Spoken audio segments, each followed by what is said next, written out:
experiences.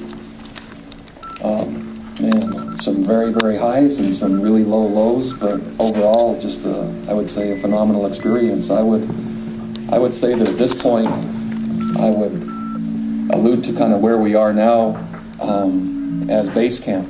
I think 9 years we're going into the 9th season, has just established a really clear point of reference.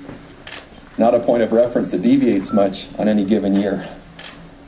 It's not too high in terms of wins and losses, and it's not too low in terms of wins and losses. It's among the nation's elite, but there's still more room to grow, and that is the intent of the program. Any players that I bring in, any changes I make organizationally will be simply to improve the program and to continue to reach goals that I think are obtainable at BYU. I think you all have a very clear idea of where we currently are, and I acknowledge there's still room to grow, and that's the intent that I have in going forward with our program. I thought today, just before I take questions, to give you some highlights and some base bullet points to maybe acknowledge to start from, and then we'll kind of shift into the recruiting focus from there. As I consider our program, I explain it to most around the country, whether I'm speaking for Nike at different clinics or whether I'm speaking to business leaders. The intent has really been to design the most complete program in the world. And I didn't say best program, I said the most complete. And that isn't specific to the standards that are asked of me here at BYU. And there are 4 specific criteria. The first is I'm supposed to develop each young man spiritually. That is my first job. That's what I'm asked to do. The second is to help them grow intellectually. That's the second thing I'm asked to do. These are in order, by the way, of how I've been asked. The third thing is to make sure I develop character of young people. The fourth then is to help them provide service to the world. Then after that, I was asked to be really, really good at football. And it was in that order. So as you look at the picture, and I'm very visual and slides help me understand, and sometimes I don't have the words to articulate what we're trying to do, but this is a faith-based institution. The Church of Jesus Christ owns this institution, and that will be predominantly who plays the game here. 98.5% of the entire population that come to BYU, which is almost a little over 33,000, are members of the LDS faith. So that means of the entire student body, only 1,500 are not members of the church. Our team represents about 90% members, about 10% non-members. So the program is run with the Spirit being at the core. Huge amount of service that we give through the Thursdays Hero program, and what I like about that, not for recognition, I like the feeling and the smiles that I see it gives to these little kids. Also, if you look at Kyle in that case, it makes them smile too, and that's fun.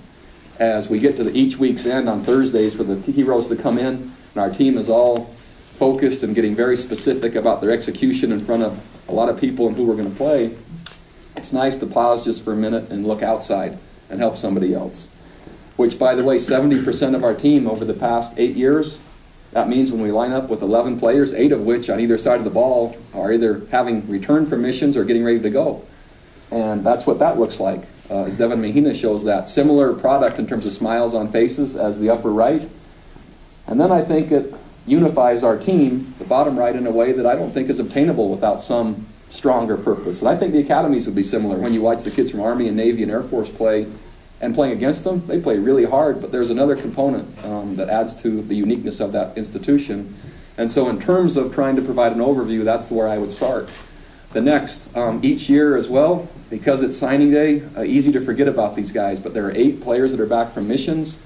That shows a backdrop against where our team has served, but if you look at those names and faces, man, when I see them, some have played a semester before they went, some just went straight out on their missions, and you add those to an already strong class, it's really fun to see. Some have changed positions. Some leave as outside backers and come back as defensive linemen, like Sai Tautu, maybe 40 pounds heavier, 30 pounds heavier. Tuni Kanuch, player of the year in the state as a lineman. O-lineman or D-lineman, he'll play nose tackle for us based on need and losing Romney Funga. But you can make your assessment of each, but they were all good players and great fits to our program before, and after 2 years, they're even probably a stronger fit. But on the backdrop of the majority of our team, this is what they do. Again, over 70%, which is the highest ever in BYU's history. Okay, next. A couple things that, again, you've already researched very well. You already have articulated in columns and print, but just things that I think establish baseline or base camp. To be in the top 25 is the minimum expectation at BYU. It's not gauged by number of wins. You have to win, obviously, a lot to be in the top 25. So we're one of only 16 teams. If you just shrink it down to say the last 7 years, I've been the coach 8. The first one doesn't count because I didn't know what I was doing, because I've said many times. So if you go the last 7, we've been in the top 25, 5 of the last 7. That's hard to do. Otherwise, there'd be more people that are in that group. Each coaching staff spends hours recruiting, spends hours scheming, spends hours on professional visits, spends hours with their players in the weight room. Some sleep in their offices trying to do that. And we're one of a few, 16, that are able to have done that. I think it's attributed to the type of young men that we bring. The next point, we win a lot. I think that's because of the type of people we bring here. There's a Hall of Fame head coach here at BYU. The stadium's named after him.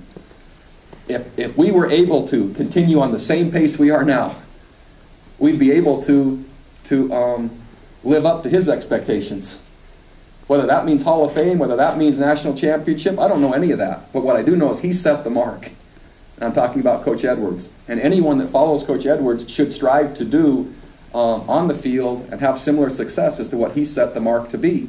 And I measured against not only his legacy, but simply the standard on and off the field. And through 8 years, we're working in that direction. The next one is you look at it.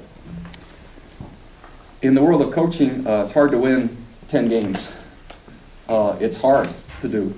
And not many people have done it. We're tied for 9th of the 124 teams just since I've been the coach that have been able to do that. And that to me is significant. Winning 8 is good. Winning 9 is good. 10, really good. Kind of from the conference talk, the good, better, best. When you get to win 10 or more, you're getting close to the best mark other than being national champion. And that is, it's difficult. But again, we're doing it consistently. And that to me, again, is a tribute to, number one, how we're bringing in young men, but also who we're bringing in. So I think it speaks not only the process, but also the criteria and the standards of the institution. And last, which I really like, and this is significant from a bigger picture, and I like to address bigger picture things. When we went independent 2 years ago, we were selected to be partners of ESPN. ESPN is a business. Their primary goal is to earn revenue. They're the worldwide leader in sports. We have an exclusive contract with just us and them. We have a worldwide following. As long as we play well, that following continues to grow. They then benefit because a lot of people watch the games. Of the 124 Division I institutions that play football, only 8 have been seen more on national TV the past 2 years combined. A national audience is 100+ million homes. So when you just consider this standard, which is ESPN only, that puts us in the top 9. When you add BYU TV to that, that changes the game completely. And no one has seen more than us. And so to benefit the sponsoring institution here, and the message we have of the gospel through the game of football, that's a powerful combination. My job is to keep and help us play well enough with the right young men to keep people watching, and that also benefits those that might be seeking another message. I'm proud of this, Mark. I know I'm not supposed to be prideful, but it matters to me that when the regular season is over, we're still playing every year. I've been the coach 8 years. We played and have played postseason 8 of those years. The more significant number, though, of those 8, we've won 6. And for the first time in school's history, we've won 4 in a row. It's never happened before. The winning bowl percentage is the highest ever in the history of the school. So not only are we going, we're winning.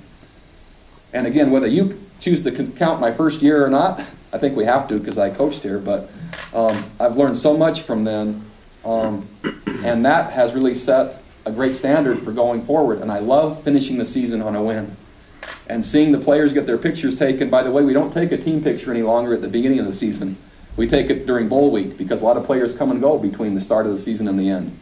But now they're also taking pictures on the field after the game while they're still in their gear to celebrate. Not only are they going to bowl games, they're continuing BYU's legacy by winning those games, which is a higher standard than was displayed for quite a while. And that matters to our players, and it matters to me in terms of a fight for relevance in the world of college football.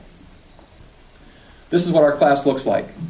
Man, I can't predict, nor can I tell you with certainty what this class will end up doing. As I shared just a second ago with the Cougar Club, I've had players come in that have had as many stars as you can give them. and have not played well or not stayed at BYU. I've had some that have come in as walk-ons and started both ways. I've had some that walked on, didn't know how to put on their pads, and will probably be a first-round draft choice, and they were just the MVP of the Senior Bowl for the South team. I've had players come that have had issues in their ecclesiastical life before they got here, that have fought through them and are still here. And just recently had one of our best players who chose to stay tell me he's going to make his, or tell our football operations director he's going to make his kids come to BYU because he's had such a good experience. Not an easy experience, but a good experience. And through a lot of, ups and downs, but chose to stay when he could have gone and still play here. And so what this group will do, I don't know.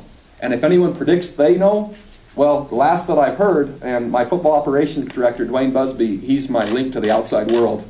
He sent me an article yesterday, maybe you've seen it already, in terms of the success rate of 5 stars.